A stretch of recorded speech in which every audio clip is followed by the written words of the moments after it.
On this episode of Film Study, we'll take a look at Anthony Edwards' game, some of the good, some of the bad, and what the future holds for the former #1 overall pick. Okay, ping pong, baseball, football, basketball. Tennis, swimming, lacrosse, whatever you need me to play, I'm gonna go do it. If it's some money on the line, I'm gonna go do it. Can you golf? Whatever you need me to do, it don't matter. Got it. Trash can ball, whatever you want. Trash can Cook ball. food. You can go pro. Cook food. That's something to do. I bet I'll be A1 from day one. Edwards down the lane. Oh! Anthony Edwards. Elevated and hammered. It's no secret that Anthony Edwards can fill it up in a hurry. He's got the makings of a future go-to scorer in this league, and his ability to create good looks from all three levels is what has always made him a special talent. When you look at the type of shots he creates, mixed with his combination of physical tools, you have something that'll quickly remind you why he was the #1 pick. But he struggled in some of the absolute worst ways early on in his rookie season, and it's hard to talk about where he ended up without the rockiness of the start. During his first 14 games, all of which he came off the bench for, Edwards shot about 35% from the floor, 27% from 3, and averaged just under 12 points a game. While he improved as he got more minutes and cracked the starting lineup, bumping his scoring average to about 15 and shooting a bit better from the field, he still didn't impact games in the way you would want your #1 pick with presumed high-level scoring potential.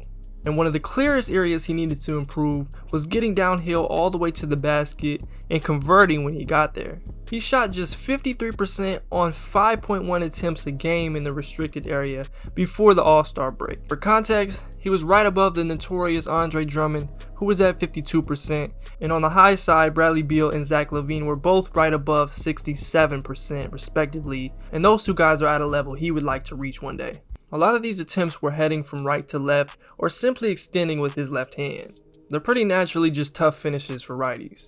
Another thing he would do is just make things more difficult than they needed to be, or failing to use that contact in a positive way to get to the line.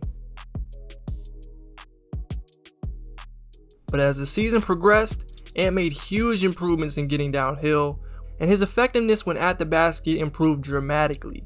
He used his body better, had a bit more lift, and simply just converted more. He shot nearly 65% on about 8 attempts a game after the All-Star break. That's basically a 12% increase on 3 more attempts a game in the same season. And you just don't see that often, especially on 2 fairly good sample sizes. We saw him just discarding dudes with more regularity. Everybody does that too little celebration now, but Ant is more than qualified to do that whenever he likes, considering what he did to guys like Jackson Hayes, Andre Drummond, Isaiah Stewart, and many more.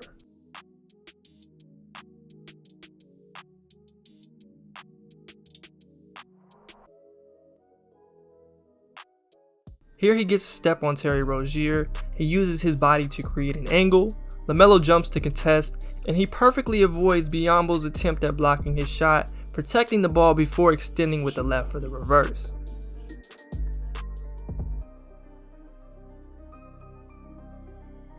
On this one, we've got a little empty side pick and roll with Cat.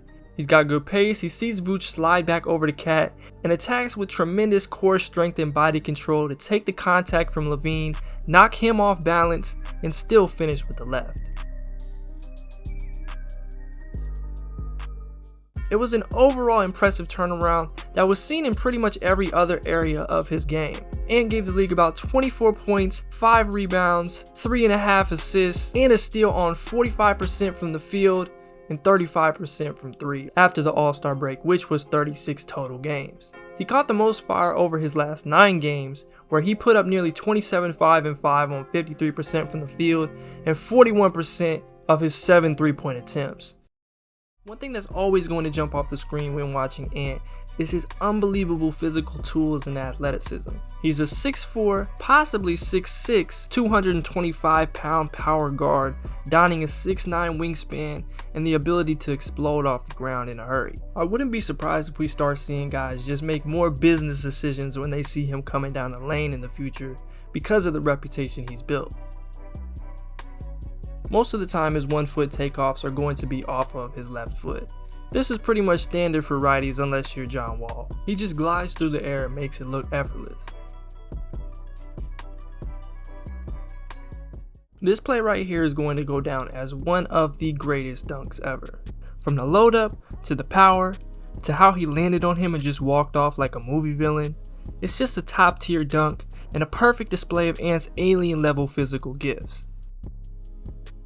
Ant also happens to be a great cutter. He averaged 1.52 points per possession as a cutter, which ranks 7th in the NBA of those with more than 50 possessions. He has a knack for reading the defense and finding the open area with great timing. It's especially important playing with a guy like Karl Anthony Towns, who draws his own share of attention, and a guard like D'Lo, who, say what you want about him, can still get buckets. Whether it was a part of a set play or just off of instinct, Ant routinely found the gaps and attacked them, and I think this can be a huge part of his game going forward. Alright, so here Marcus Howard is denying him the ball way too hard, so that's an automatic back cut, especially with the floor spaced in this way. It's subtle, but Ant uses a great trick and pulls Howard's extended arms to get clean separation, and it's showtime from there. Here Josh Green steps up to stunt on Karl Towns in this pick and pop. Ant sees that immediately and hits this 45 cut to the basket, and Cat just delivers a great pass for the easy score. Now Cat and Anthony Edwards quietly showed the makings of a tough two-man game. Whether it was out of a simple dribble handoff or in this horn set that they love to go to, especially down the stretch of games, Ant, Cat, D'Lo, and Coach Finch might have found something worthwhile here. Horn's alignment is basically just two players at the elbows or elbows extended. They would often use that initiator to screen for Cat. They might cross screen, Cat set a back screen for that initiator. There's just a lot you can do here, and Ant's gravity and ability to put pressure on the defense as a cutter, slasher, and overall scorer make him super dangerous, especially when paired with an all-time great shooting big in Karl Towns.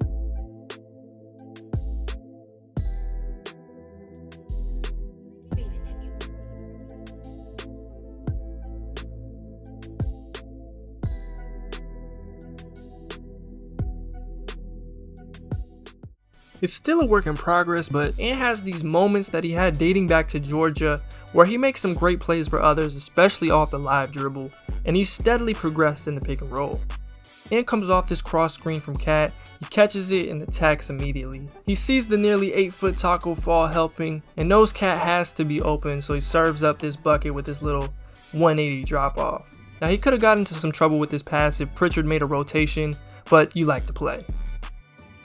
Here in transition, he finds D'Lo with a beautiful left-handed bounce pass around Ingles, and then again, he threads the needle to Vanderbilt with this pinpoint pass through the Raptors defense.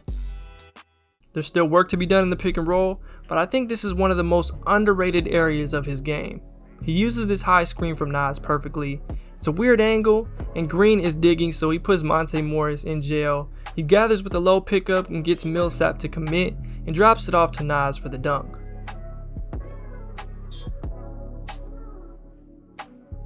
This right here is one of my favorite plays of the season from Ant. He gets a screen from Cat, gives JaVale a quick in and out between the legs in traffic, steps through both Jokic and JaVale, feels JaVale on his back, ready to block the shot, and kicks it to J-Mac in the corner with AG helping down to take away that Nas drop-off option, given that Jokic helped over.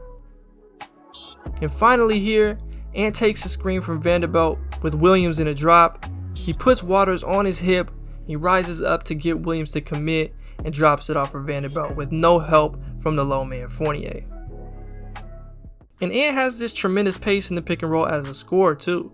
We can go ahead and put this possession in any museum you would like. He hangs into the screen, he puts Hero in a tough spot fighting over. Cat dives and he uses him while he snakes it. He hangs just slightly to allow Hero to catch up and takes off as soon as he gets back, and then finishes through one of the strongest players in the league in Bam Adebayo. Look at this subtle hezzy that freezes Wiggins just slightly for the lane to open up completely, and he goes and dunks it. This is just great pace and protection versus Dallas. He gets Brunson on his hip, keeps the ball away from a helping Hardaway, and as soon as Willie turns his head and attention just slightly back to his man, Ant darts into the lane and perfectly protects the ball for a bucket. There's a lot that's going to determine Anthony Edwards' ceiling in this league. The first is going to sound dumb, but it's just hitting shots. That's the name of the game. If he can consistently connect on more of those open looks he generated in isolations and in the pick and roll, he'll already be in much better shape. One of these specific areas is the mid-range. Edwards shot just about 26% on nearly 2 mid-range attempts a game in his rookie season. That is the worst in the league of those with at least 1.5 attempts. Indiana's Domantas Sabonis is second worst, and on the higher end, you've got guys like Kyrie at 54, Booker at 48, and Beal at 47.4.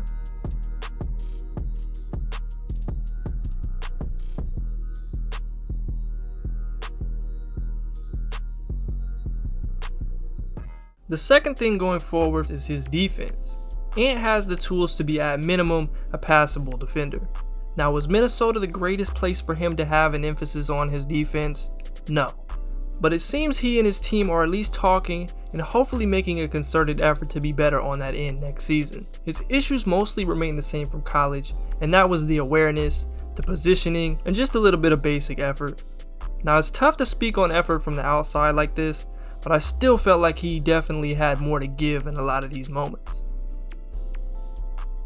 And the last thing is just his decision making and overall shot selection. Ant has a scorer's mentality. That's just how he's wired. While he had some terrific moments as a playmaker, there were still many times where the routine pass was right there in front of him and he opted to take a tough shot or took that extra dribble into traffic, resulting in a turnover, or just simply taking a bad shot early in the clock. He's definitely not a selfish player, but he's got to be more aware of his surroundings and make the easy plays just a bit more routine.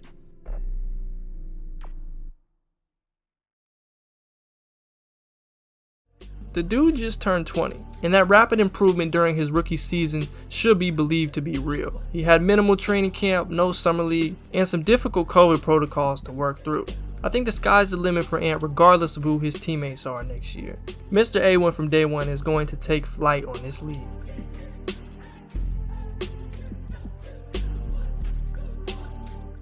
Where you from, Jim? Ireland. I like your accent. It's tough. Oh. I want to learn how to talk like that. But ask your question again. I was too much listening to your accent. 24/7 like the Popeye.